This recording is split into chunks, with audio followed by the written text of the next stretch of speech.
But whenever it comes to your hypothalamus is going to have to do with your water control, and you'll learn about all these cycles, I think, later on. When you get into the endocrine system, you'll see that the hypothalamus and the pituitary gland, which is hanging right here, are going to have to do with all your regulation of your hormones. Okay. I mean, it's, we'll save that all for later. But that's where, whenever you get into that part, that's where they're talking about. Yeah. And that's part of your diencephalon. Where your hypothalamus, meaning above, is going to have your pineal gland, which is your melatonin, your circadian cycle regulates sleep and wake. So if you have narcolepsy or if you have sleeping disorder, this is where you would diagnose it right here. You said hypo means above? Hypo means below, hyper means above. Oh, okay. So it's hypothalamus, hypothalamus. Okay. So, and then these right here are your corpora quadriminus. What is this? About 47. Thalamus. 47 is the interthalamic adhesion. Okay. I was just curious. This is inter meaning between, thalamic meaning thalamus, so your left and right thalamus are connected by the interthalamic adhesion. So this whole thing is the thalamus, right? Mhm. Okay, All right, this big whole thing. And this Okay. dips down to the hypothalamus. And then they have little. And the then epi. the 54 is the hypo? Yes, you can say 54, and 58 is more at the pineal gland. This is the pineal gland hanging off here. Okay. Pineal gland is central to the corpora quadrimina, which you have your left and right superior colliculi and your left and right inferior colliculi. What? Oh. Yeah, I'll lose it here in a second.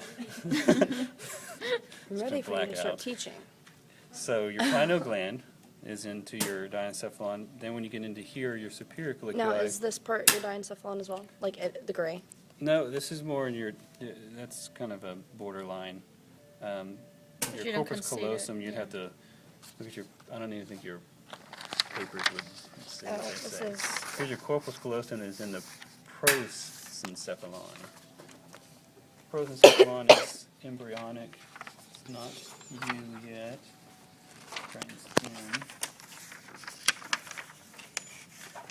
Oh, I guess I have that colored as my. I don't know if that's correct though. Yeah, because you have the prosencephalon, rhinencephalon. Yeah. Pituitary. The tail. Looks like it's. I mean, it's right on the border. Okay.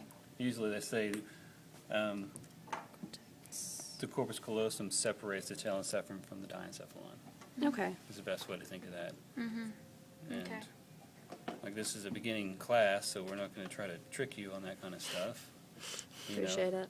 Like if you're trying to identify the lacrimal bone, we're not going to put it like right next to the Yeah. nasal and the maxilla. You want to signify something. You want to be definitive with these 2,000 level classes. Very precise. So this would be thalamus. What part of the brain is it? Diencephalon. Okay.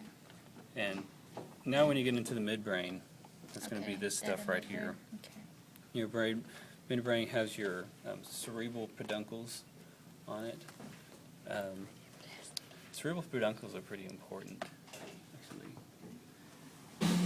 But when you're still on this corpora quadrimina, this is having to do with your sight reflex and your sound reflex.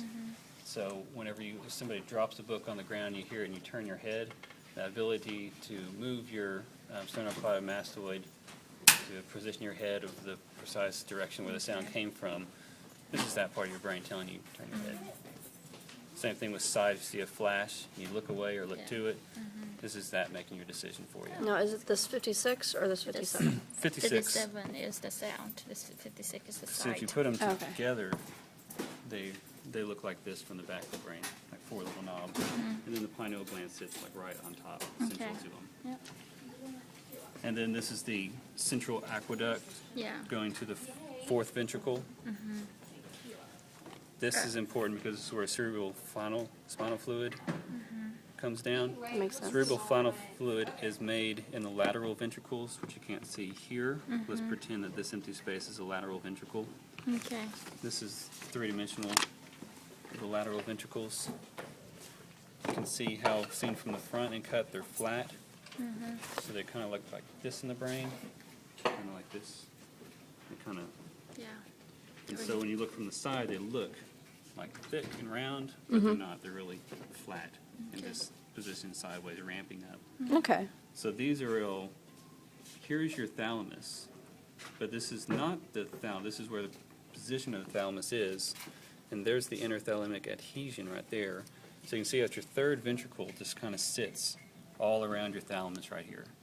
So you have lateral ventricles, you have an anterior horn, a posterior horn, and a central part, and then you have the temporal horn, which comes down here to the temporal lobe. Temporal. So you can see how it's all kind of positioned in here like this, Yeah. deep to Yeah. the cerebrum.